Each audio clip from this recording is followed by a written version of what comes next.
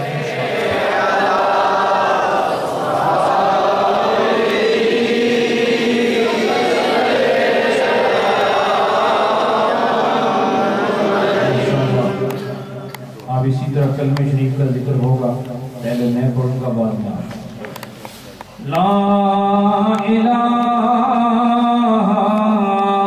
الا اللہ, لا الہ الا اللہ.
محبت اور ذوق شوق ہے سارے پہلی سب سے آخر تک سارے اللہ کے ذکر میں ڈوب جاؤ.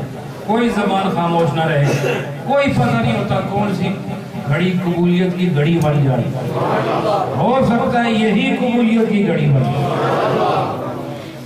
لا الہ الا اللہ الا اللہ الا اللہ لا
اسی رب کے ساتھ اسی جوش کو قائم رکھتے ہوئے آواز ایک رکھنا، آگے پیچھے آواز نہ جائے.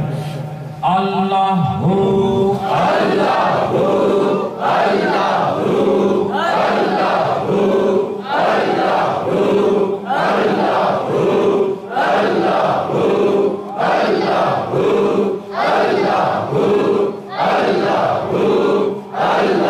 اللہ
ہو اللہ ہو اللہ ہو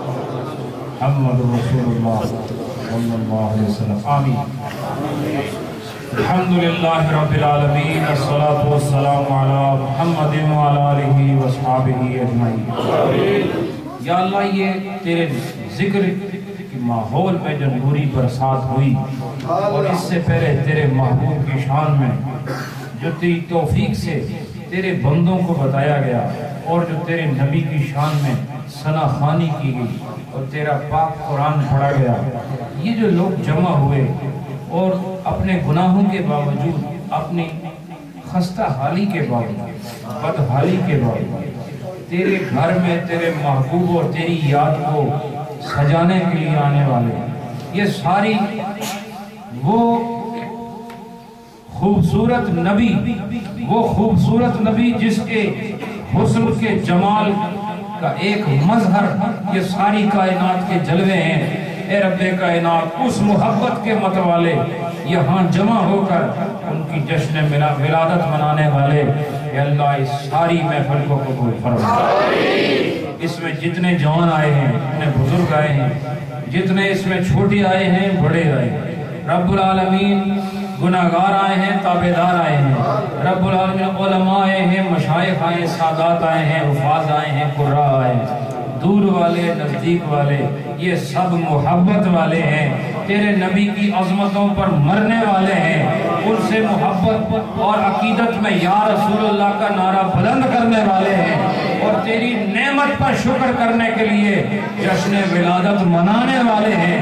اے اللہ اس ساری محفل کو قبول فرما، سب کی پریشانیاں دور فرما، سب کے غم دور فرما، سب کی مصیبتیں دور فرما، سب کے دل روشن فرما، سب کے سینے منور فرما، زبان سچی عطا فرما، نگاہ پاک عطا فرما، کان سچے عطا فرما، زبان صادق عطا فرما، نفس مطمئنہ عطا فرما، زبان ذاکر عطا فرما اور دل شاکر عطا فرما، اندر بھی نور پیدا فرما، باہر بھی نور پیدا فرما۔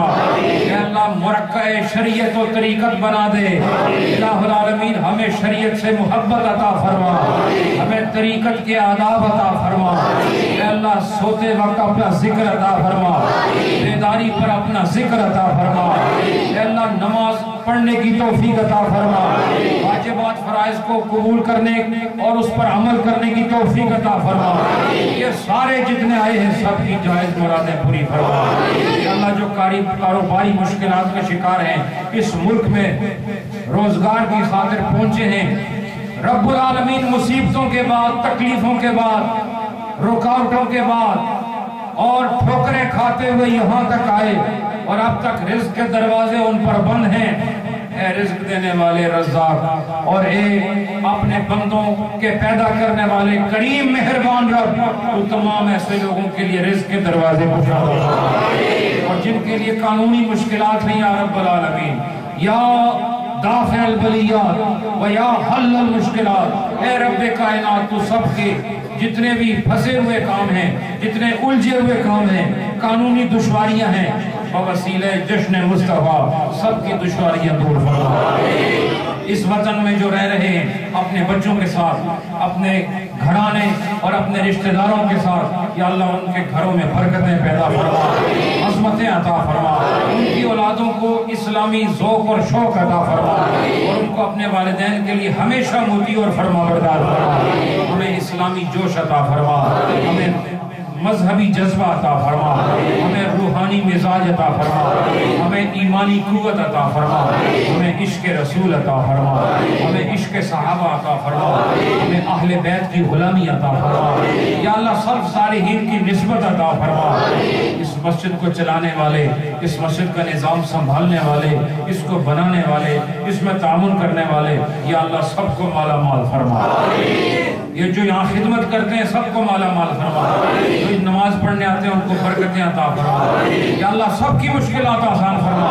جنہوں نے شرق غرب سے رابطہ کر کے دعاؤں کے لیے کہا، یا سمیع الدعا، جشن مصطفیٰ کے صدقے تو سب کی دعائیں مقبول اور معجوب فرما۔ تو مجیب الدعوات ہے، یا اللہ سب کی دعائیں قبول فرما، سب کی پریشانیاں دور فرما۔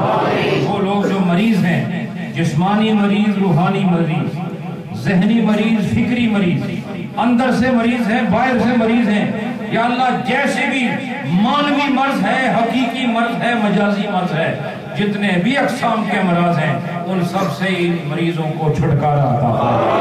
یا اللہ جن کو ڈاکٹروں نے لا علاج قرار دے دیا تو پھر بھی ان کا علاج کر سکتا ہے، کہ شفا تیرے در کی ہے۔ اے رب کائنات تو لا علاجوں کو بھی علاج عطا فرما، تمام مریضوں کو صحت عطا فرما۔ یہاں جو جوان آئے ہیں ان کی جوانیوں میں برکت پیدا فرما، جو چھوٹے بچے ہیں ان کو بڑے ہو کر دین کی خدمت کا جذبہ عطا فرما، اور جو بزرگ یہاں موجود ہیں ان کی عمر کے اندر اور برکت پیدا فرما، ملک پاکستان پر کرم نازل فرما۔ اور یا اللہ عالم اسلام کے خلاف جو ایک منصوبہ بندی کے تحت ان کو پیچھے دھکیل کر ان کی عزت اور ناموس پر حملے کیے جا رہے ہیں، رب العالمین ہمارے اندر ان کے مقابلے کی ضرورت نہیں، نہ ہمارے پاس اسباب ہیں، ہم بہت پیچھے جا چکے ہیں۔ تو غیب سے اپنی قدرت کاملہ اور حکمت بالغہ سے مسلمانوں کو پھر سے عظمت رفتہ عطا فرما، ان کو پھر سے وہی بزرگیاں عطا فرما، ان کو پھر قرآن و سنت کا نور عطا فرما۔ یا اللہ یہ جتنے آئے ہیں سب کے ایمان کی حفاظت فرما، سب کے اسلام کی حفاظت فرما، سب کے عقائد کی حفاظت فرما۔ یا اللہ مرتے وقت کلمہ نصیب فرما، قبر میں نور عطا فرما، حشر میں نبی پاک کا سایہ شفاعت ہم سب گناہگاروں کو عطا فرما، اور جنت تک نبی پاک کی رفاقت عطا فرما۔ اللہم ربنا تقبل منا انک انت السمیع العلیم وتب علینا انک انت التواب الرحیم۔ صلی اللہ تعالی علی حبیبہ محمد وعلی آلہ واصحابہ اجمعین برحمتک یا ارحم الراحمین۔